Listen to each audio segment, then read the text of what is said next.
It's interesting because I was having a personal conversation with someone on the team earlier today on this topic of actually investing time in either other people or other things, and maybe not with the expectation to get something back, but they were realizing that it always does come back in one way or another. It does. Was that something that you, Tom, learned over time, or did you get that from growing up? I learned it over time. I never went into it. Like when I started volunteering down at Paul's, I never went into it with the idea that I was going to get something personal back out of it, whether personal or business-wise. It was more just, it was a cause that I believed in. I rescue dogs at home. My dogs are actually tattooed on me. Wow. What kind of dogs do you have? I have a pit bull boxer mix named Hank, and I have a Chihuahua, like Jack Russell maybe mix named Benny. All right. So they're my boys, in addition to my son. And, just being involved and seeing what went into, my own dogs before they ultimately came to me, with being fostered and everything else. It was just something that I felt strongly about and wanted to help out. So that's how I helped out.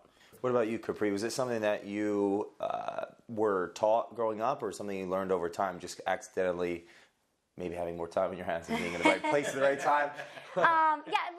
I learned it over time, although it took a really long time for me to see, at least business-wise, it didn't come back right away, nor was I expecting it to.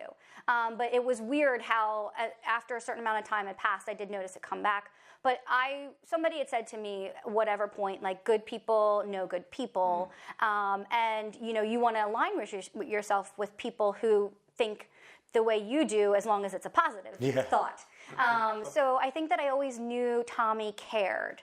And so when we were doing business together in the beginning, and I don't know what sparked the first transaction. I don't know how, I can't remember how we got there, but there's a picture on my Facebook of Tommy. The night before settlement, or before the appraiser had to come back, Tommy's scraping and painting window sills because because the FHA appraiser said that there was lead paint, so he's scraping and painting window sills, and I drop him off a 6-pack to help him get through the job.